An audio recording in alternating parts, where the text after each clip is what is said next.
بسم اللہ الرحمن الرحیم۔ السلام علیکم ورحمۃ اللہ وبرکاتہ۔ میرا نام ہے محمد ذبیح اللہ اور میں آپ کا ایک بار پھر سے خیر مقدم کرتا ہوں DZRH TV میں۔ میرے ساتھ ہے محمد حذیفہ، جن سے میں آج وضو کے بارے میں کچھ مختصر سے سوالات کروں گا۔ تو آپ کا زیادہ وقت ضائع نہ کرتے ہوئے ویڈیو شروع کرتے ہیں۔ السلام علیکم ورحمۃ اللہ وبرکاتہ۔ وعلیکم السلام ورحمۃ اللہ وبرکاتہ۔ تو میرا آپ سے پہلا سوال یہ ہے کہ کیا مسوڑوں سے خون نکلنے سے وضو ٹوٹ جاتا ہے؟ جب زیادہ خون بہنے لگ جائے تو وضو ٹوٹ جاتا ہے، لیکن اب ہم کیسے پتہ لگائیں کہ مسوڑوں سے خون بہہ رہا ہے؟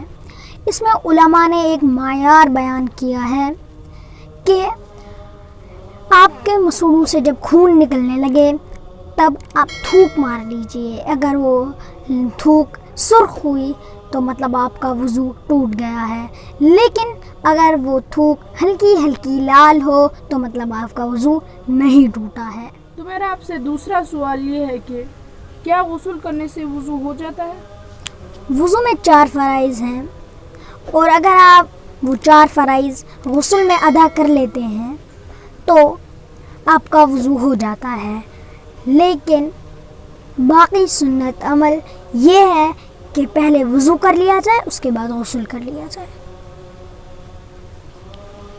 تو میرا آپ سے تیسرا سوال یہ ہے کہ کیا باتھ روم میں وضو کرتے وقت دعا پڑھ سکتے ہیں؟ پڑھ سکتے ہیں، لیکن بہتر یہ ہے کہ نہ پڑھیں۔ تو میرا آپ سے چوتھا اور آخری سوال یہ ہے کہ کیا بغیر وضو کے موبائل میں قرآن پڑھ سکتے ہیں اور ہاتھ بھی لگا سکتے ہیں؟ جی ہاں، پڑھ سکتے ہیں اور ہاتھ بھی لگا سکتے ہیں، لیکن بہتر یہ ہے کہ نہ پڑھیں اور نہ ہاتھ لگائیں۔ اس میں علماء کا اختلاف ہے، لیکن پڑھ سکتے ہیں کیونکہ موبائل میں قرآن ڈیجیٹل فارم میں ہوتا ہے تو ہم پڑھ بھی سکتے ہیں اور ہاتھ بھی لگا سکتے ہیں۔ تو یہ تھے کچھ سوالات وضو کے بارے میں جو آپ نے ابھی سنے۔